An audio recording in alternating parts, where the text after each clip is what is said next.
Thomas Edison నా బుక్లో mention చేశాను. ఆయన కొన్ని వేల సార్లు ఫెయిల్ అయ్యాడంట బల్బుని కనుక్కోవడం కోసం, ఆ ఫిలమెంట్ కనుక్కోవడం కోసం.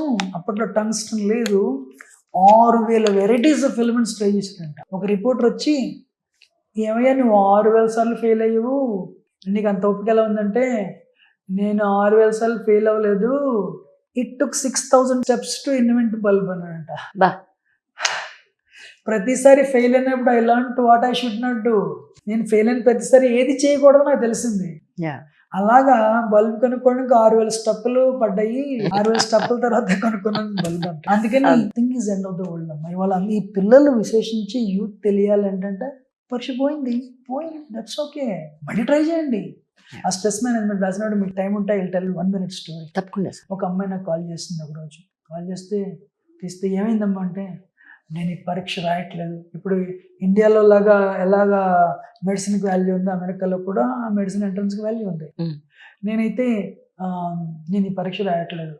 ఎందుకు రాయట్లేదు? బాగానే ప్రిపేర్ అవ్వ కదా అంటే, లేదు అంత బోగస్, నేనేం ప్రిపేర్ అవ్వలేదు, నేను రాయట్లేదు అంటే. నేను అన్నాను, ఇదే మాట నువ్వు లాస్ట్ ఇయర్ కూడా చెప్పావు, ప్రిపేర్ అయ్యి బాగా లాస్ట్ ఇయర్ నువ్వు ఎగ్జామ్ రాయలేదు, ఒక 1 year పోయింది, ఈ ఇయర్ ఇప్పుడు 2 వారాలలో ఎగ్జామ్ వచ్చేసింది, నువ్వు మళ్ళీ నువ్వు ఇదే మాట చెప్తున్నావు, ఎగ్జామ్ ఫియర్ అంటే.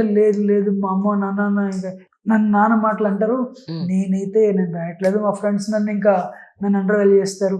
అమ్మా ఏం పర్వాలేదమ్మా, నువ్వు ఎంత ఫెయిల్ అవుతావు చూద్దాం, మీ అమ్మ నాన్న ఏమనరు, ఫ్రెండ్స్ గురించి పట్టించుకోకు, తను వరీ బేసికల్ అమ్మ నాన్న, నేను వాళ్ళకి చెప్తానులే, నేను రాయను అంటే.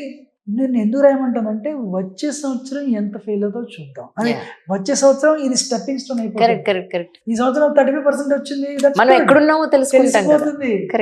అదే మాట, మనం ఎక్కడున్నామో తెలిసిపోతుంది అని. 1 గంట సేపు మాట్లాడిన తర్వాత, కానీ ఒకటైతే చేయాలి, నువ్వు ఎగ్జామ్ రాస్తావు మొత్తానికి ఒప్పుకున్నది, నువ్వు రోజు రెగ్యులర్గా నాకు కాల్ చేయాలి 2 weeks. ఎక్కువ ఏం చదివించాలి, నాకు తెలిసి బాగానే ప్రిపేర్ అయిందని. మీ పేరెంట్స్ నేను చెప్తాను, పేరెంట్స్ ఉన్నారు, నో ప్రాబ్లం. అమ్మాయి డాక్టర్ అయ్యి 7 ఏళ్ళు అయిందమ్మా. సో అందుకని ఏంటంటే, ఆ టైంలో స్ట్రెస్ వచ్చినప్పుడు ఒక సపోర్ట్, ఇక పని చేయలేము అనిపిస్తూ ఉంటుంది. కౌన్సిలింగ్. ఇప్పుడు బేసికల్గా ఏంటంటే, స్ట్రెస్ ఎప్పుడు వస్తుందంటే, మీకు ఒక పని చేయడానికి ఇన్ని రిసోర్సెస్ కావాలి. ఈ ప్రాబ్లం తాలూకా వాల్యూ ఎక్కువ, మీ దగ్గర ఉన్న రిసోర్సెస్, మెంటల్ ఎబిలిటీ కావచ్చు, ఏవైతే అవి తక్కువ ఉన్నాయి, దానికి మీరు యాడ్ చేయాలి. కరెక్ట్. కౌన్సిలింగ్ భలే పనికి వస్తుంది. నేను డాక్టర్ వల్ల అయితేనే కావచ్చు, ఒక స్పిరిచువలిస్ట్ అయినా, లేదా ఈవెన్ తల్లిదండ్రులు, వాళ్ళకి అది బూస్ట్ ఇవ్వాలన్నమాట. ఎప్పుడైతే వాళ్ళ ఇన్నర్ స్ట్రెంగ్త్ని బూస్ట్ చేస్తామో, అప్పుడు వాళ్ళు పర్ఫార్మ్ చేస్తారు. ఆ అమ్మాయి, I can't believe it, I said you can't believe it, I can believe you prepared very well. So అందుకేనంటే, ఎక్స్పెక్టేషన్ని బట్టి, మన రియాలిటీని బట్టి మన ఎక్స్పెక్టేషన్ మారిపోవాలి, దానికి ఈక్వల్ చేసేయాలి. దీనికి సాధన భలే పనికి వస్తుంది. రోజు పొద్దున్న లేచి 1 అరగంట సాధన చేస్తే, మేము మంత్ర జపం చేస్తామని చెప్పాం కదా. ఇంకో మాట, మీ దగ్గర బ్యాంక్ అకౌంట్ ఉందో, 50 ఏళ్ళ తర్వాత అది ఉంటుందో మీరు ఉంటారు. అవును సార్, ఈ విషయం మా తాతయ్య గారు ఒక మాట అనేవాళ్ళు. తాతయ్య గారు దీపావళి అయిపోయిందండి అనేవాళ్ళం మేము. దీపావళి అయిపోయింది, దసరా అయిపోయిందంటే, అమ్మ దీపావళి దసరా ప్రతి సంవత్సరం వస్తాయి, మనమే ఉంటామో ఉండమో తెలియదు అనేవాళ్ళు. ఇంకెప్పుడు అలా అనకు, దీపావళి అయిపోయింది దసరా అయిపోయింది కాదు, చక్కగా సెలబ్రేట్ చేసుకున్నాం అనండి, అంతవరకు ఓకే. అయిపోయింది అనద్దు, నెక్స్ట్ మళ్ళీ వస్తుంది, మనం ఉంటాం ఉండడం లేదు. That's absolutely right sir. So అందుకని మేము ఏమంటాం అంటే, create a bank account that will come with you. So ఈ ఆధ్యాత్మికతతో భక్తి యోగం అన్నది, ఈ హరినామ స్మరణ అన్నది, it's a bank account that will come with you. Family ఉందనుకోండి, ఫ్యామిలీ అంటే 50 ఏళ్ళ క్రితం వాళ్ళు లేరు, పిల్లలు లేరు, 50 ఏళ్ళ తర్వాత మనం ఉందాం. సో అందుకని ఇది ఏంటంటే, ఇది టెంపరీ సిచ్యువేషన్ అనమాట. సో స్వల్పం అప్యేష ధర్మస్య త్రయతే మహతోభయాత్ నేహాభిపుణాశోస్తి ప్రత్యవయన విద్యతే అంటుంది కృష్ణ భగవద్గీతలో 2nd chapter 40వ శ్లోకం. సో శరీరం ఉంది కాబట్టి, నేను ఏమంటానంటే, జీవితం అంటే లైఫ్ ఒక ట్రయాంగిల్ ఉంటాం. 8 hours వర్క్ అంటే, పిల్లలకి ట్యూషన్ ఫీ ఎవరు కడతారు, ఇంటికి మార్గేజ్ ఎవరు కడతారు, సో 8 గంటలకు భగవద్గీత కట్టదు, 8 గంటలు పనిచేయాలి. అలాగే మీరు ఆఫీస్లో ఆఫీస్లో కూర్చుంది అనుకోండి, ఇంట్లో వాళ్ళు ఏమంటారు, మీ ఇంటికి పోతూనే ఉంటారు. సో అందుకని ఇంట్లో వాళ్ళు కూడా టైం ఇవ్వాలి. కెరియర్, రిలేషన్షిప్స్, ఈ 2 కాకుండా భగవద్గీత ఏమంటుంది, నువ్వు శరీరంగా ఆత్మ కూడా కొంత టైం ఇవ్వయా. 24x7 వారానికి 7 రోజులు, 24x7 128 గంటలు. 168 గంటలు గంట గుడికెళ్ళి మొక్కకుండా భగవద్గీత వినయ్య. రోజుకి 24 గంటల్లో అరగంట బాత్రూంలో స్నానం చేసి శరీరం కడిగితే అరగంట హృదయాన్ని కడిగిపోయాం. ఈ అరగంటే మనతో వస్తుంది, మిగిలినది మనతో రాదు. కరెక్ట్.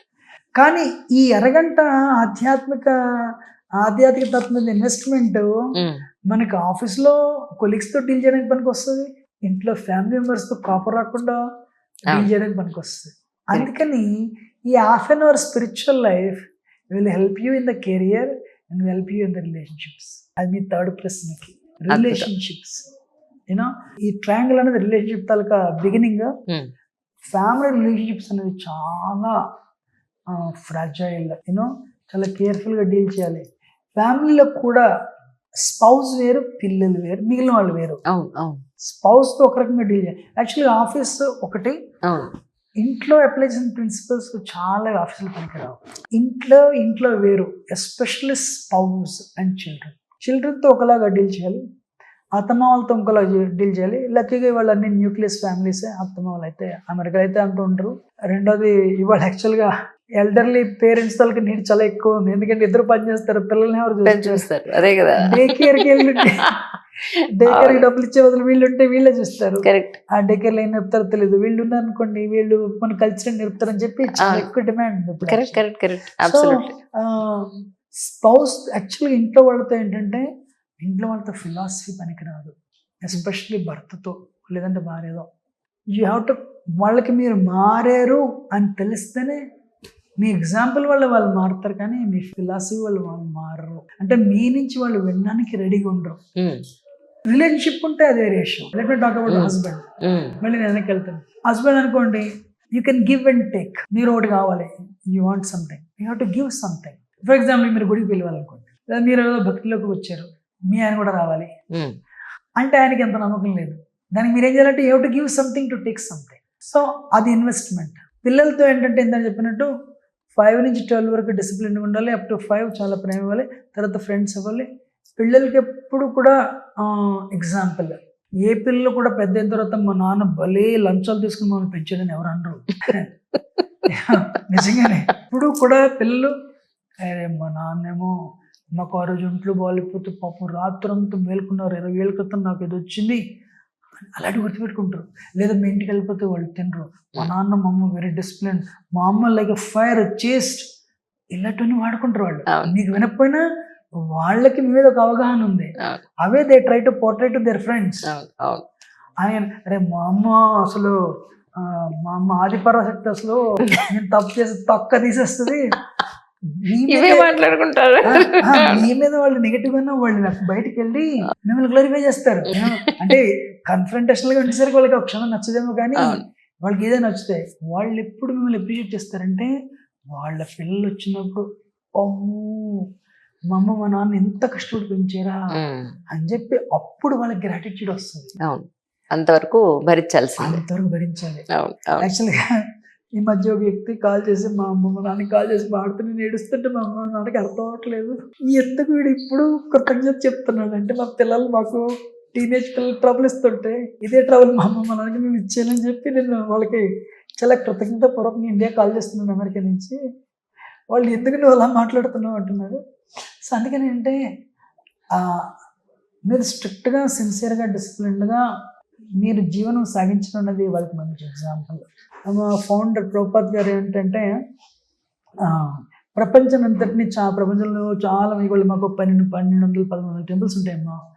వాళ్ళందరినీ కృష్ణ భక్తులకు తీసుకొచ్చితే ఆయన్ని తీసుకొచ్చిన వాళ్ళ నాన్నగారు.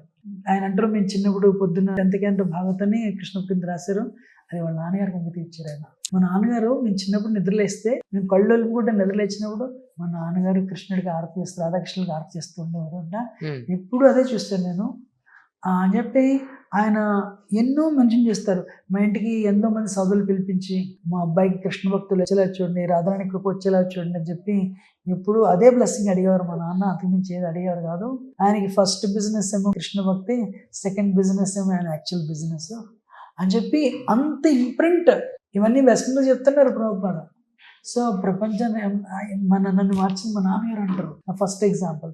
అందుకని ఇంట్లో వాళ్ళకి మనం ఎగ్జాంపుల్ కింద ఉండాలి వీలైనంత. ఇంకోటి కూడా అన్నారు, వాళ్ళు మనలో తప్పు చూసారంటే మనం వీక్ అయిపోతాం. వీలైనంత వాళ్ళకి తప్పుగా దొరకకూడదు. ఎంత సరే. నైతికంగా ఉంటే అంత మంచిది అనమాట. సో బై ఎగ్జాంపుల్ వాళ్ళకి మనం ఏది చెప్పాలో అది చెప్పగలం. ఇంకోటి కూడా చెప్పాను, ఇందాక చెప్పాను మీకు, వినడానికి రెడీగా లేకపోతే మాత్రం చెప్పకూడదు. కానీ ఇంట్లో వాళ్ళు కదా, ఇల్లు వాళ్ళు వాళ్ళు వాళ్ళ జీవితం నాశనం అయితే మీరు చూడలేరు. Exactly sir. అందుకని మీరు ఏం చేయాలంటే, స్పౌజ్ అనుకోండి, హంబుల్గా చెప్పాలి. చెప్పేంత గొప్పదాన్ని కాదు, యూఆర్ వండర్ఫుల్. చెప్పడం కూడా ఎలా చెప్పాలంటే, కరెక్షన్ ఎప్పుడు శాండ్విచ్. ఒక appreciation, correction, appreciation. You're Okay. Amazingly wonderful, I Okay. Appreciate. కానీ నిన్న ఈ తప్పు చేసా, కానీ మొన్న last year you did a wonderful job అని చెప్పాలి.